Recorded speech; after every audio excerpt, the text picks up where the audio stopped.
and welcome to XGent Radio Online, streaming live on all our social media platforms. My name is Catherine Emefa Amuzu, and this is the news review from Monday to Saturday. We are bringing it to you live here to discuss and to know what is happening in this country. Once again, my name is Catherine Emefa Amuzu. Now to some headlines for the week. Ashanti Regional Police Command launches investigations into death of 2 protesters in Ejira. And on the same story, we need to exhume bodies to uncover the truth, and this was said by Kweku Bako. These and many other headlines make up the news today. Let's stay for more.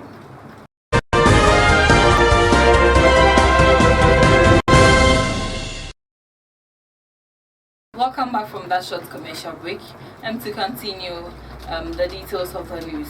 The Ashanti Regional Police Command has assured the general public, especially the chiefs and people of Ejira, that it has started investigations into circumstances leading to the death of 2 persons in Ejira, Sechidumasi, on Tuesday.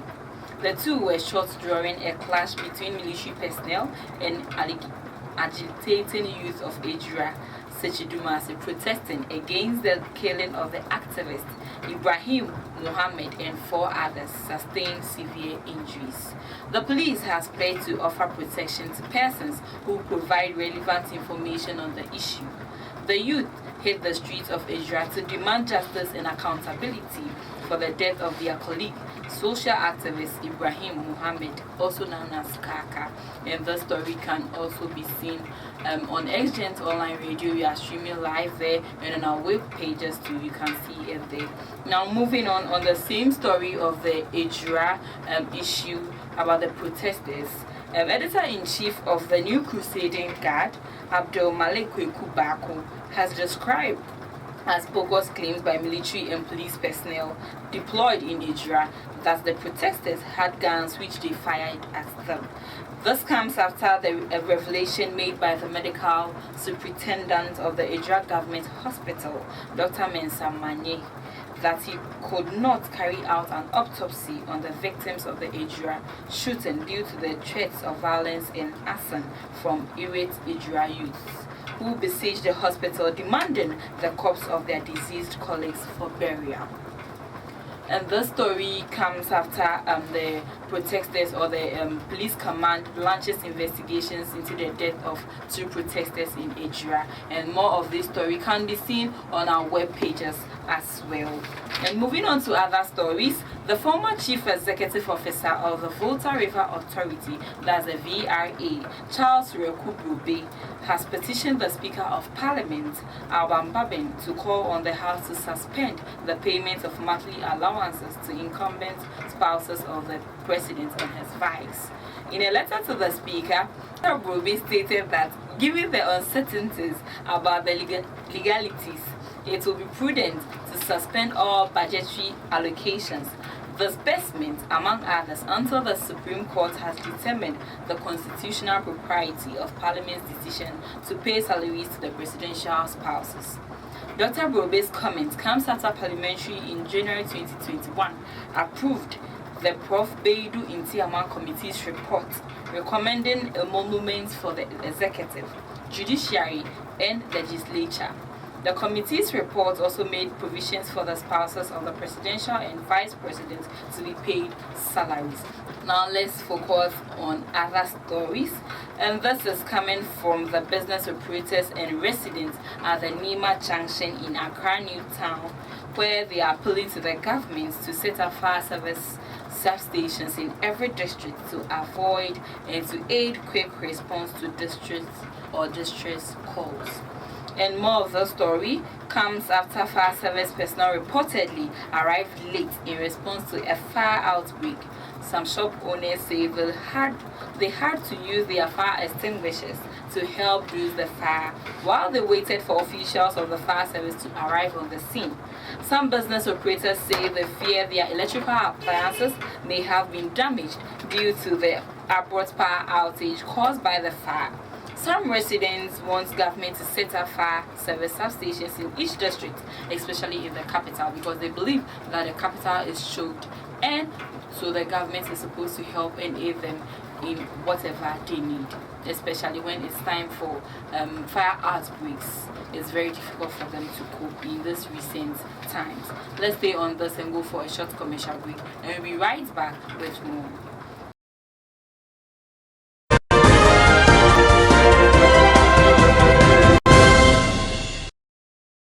So welcome back from that short commercial break, and this is XGent Online Radio. We are streaming live on all our social media platforms, and this is the news review from Monday to Saturday, as we always do it. Now to some of the things that happened during this week about the Mokola fire outbreak, which happened on Monday early morning. So some part of Wednesday, before the fire came down, before they were able to completely stop the fire from raging to other buildings, especially to the Ghana Commercial Bank, which was very closer. So more of the story is on our webpage as well and all our social media platforms. So traders were surprised as 10 fire tenders and take 4 hours to fight Mokola fire. Okay, so traders at the Hong Kong market near Mokola in Accra were shocked when fire tender station near Monday's fire disaster scene were unable to put out the simmering flames. According to the officers on duty, the hydrants in the tenders did not have the requisite pressure to get to the burning 3-story building. The first fire tender which got to the scene had to return as a result of lack of water. Eyewitnesses say the fire would have been easily put out if that first fire tender had high pressure hydrants. So I don't know, but with this particular issue, I think it was we shouldn't blame the government or the Ghana National Fire Service. Okay, we shouldn't blame them, because they also did their work very well. Looking at how the thing started, according to the PRO of the Ghana National Fire Service, the call came through around 9:14 to 9:15. But according to some market women, the fire started early in the morning, around 6:30, getting to 7. Okay, so they tried their possible best to quench the fire, but when they saw that the fire was still escalating before they placed the call at the Ghana National Fire Service, a substation which is closer to the Mokola market. And even with that one, sometimes we all don't know, okay, but I think the government, together with the Ghana National Service and some ministries, should join hands to educate the public about how to use the fire extinguishers, because it was told and believed and saw, and eyewitnesses also complained that they had fire extinguishers in their stores, but they couldn't use it. They don't know how to use it. That was the main reason why they couldn't quench the fire as at that time. And they were also surprised when the officials of the Ghana National Fire Service came barefooted without any first aid.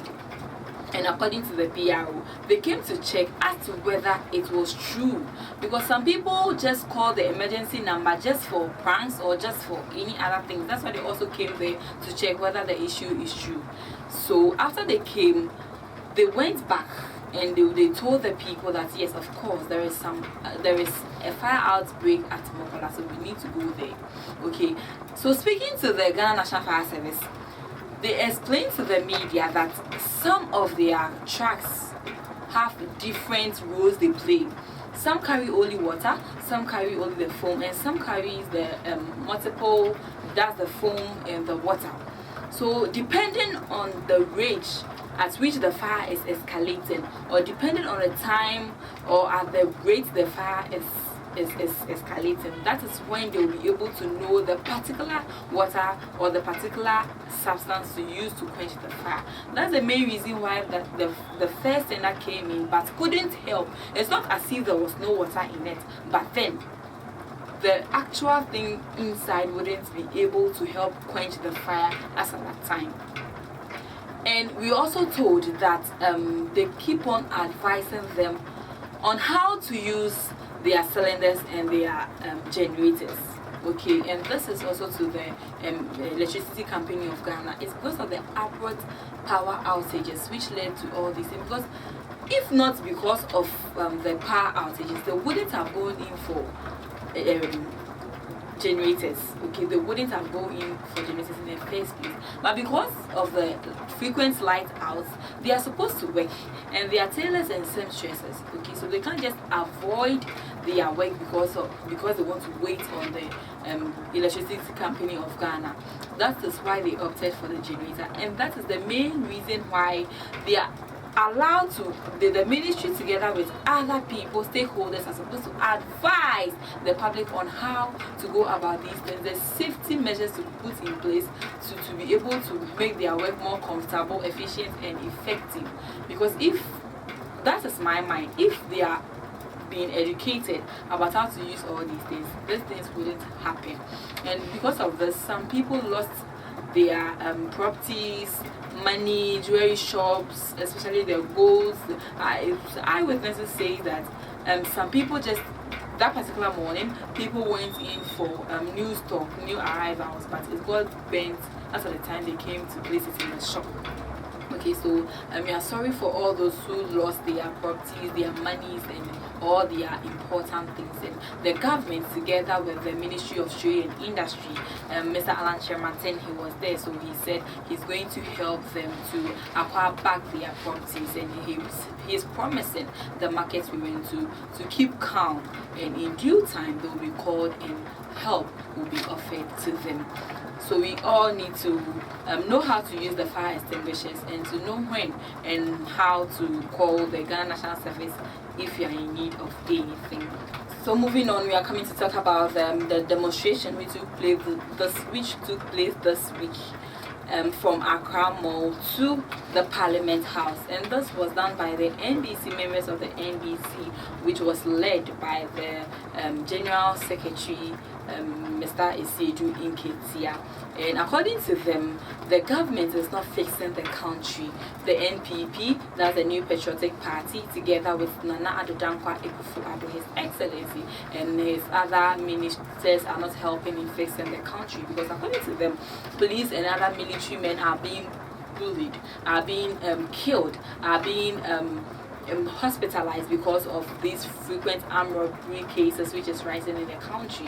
And they are pleading on the government to come and help protect the police and other military forces, because they are losing their lives and their families as time goes on. So they sent the letter to the Jubilee House after a long walk from Accra Mall to the Jubilee House, where they handed the letter over to the president, and after that they moved on from that place to the Parliament House. Even with that place, they were not allowed to enter into the Parliament House, because it was believed that they would go and cause commotion. It was believed that. So they allowed the media personnel and the media houses to enter, leaving the rest of the people behind. And this demonstration was led by Mr. Isiedu Nketia. And when they got there, the National Youth Organizer also handed the letter to the Parliament. So when we got there, we saw that both the minority leader and the majority leader were present. So they received the letter, and I am sure that by this time they are talking about it and how to also go about fixing the country, because it's believed that our roads are bad, which is leading to accidents and all sort of things which is happening in the country. Just recently we heard that an accident took place on the Suhum Highway because of the refusal of the towing cars to tow some of the damaged cars from the road.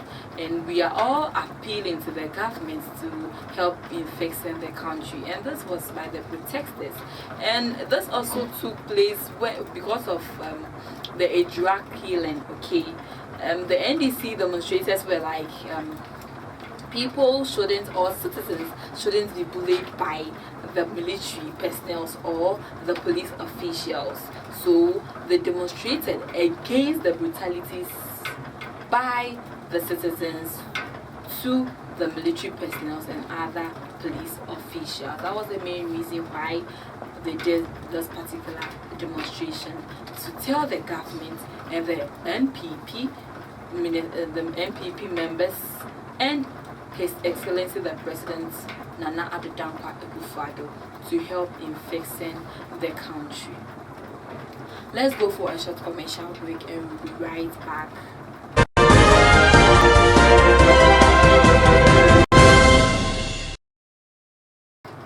Welcome back from that short commercial break.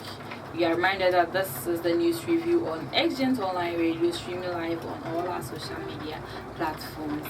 And moving on to other stories, the health ministry and other stakeholders of the health facility are telling the government or appealing to the government to provide them with social or hospital amenities which will help them in taking care of the patients who come to the hospital. And this is where we will end the news review. But before we go, a recap of the top stories. Educated fools and disappointed graduates are shouting to fix the country, but they should rather fix themselves. And this was by Shatawale, the dancehall artist. And to other stories as well, Ashanti Regional Police Command launches investigations into death of 2 protesters in Ejura. Following the story, where the editor-in-chief of the New Crusading Guard, Abdul Malik Bako, says they need to exhume bodies to uncover the truth.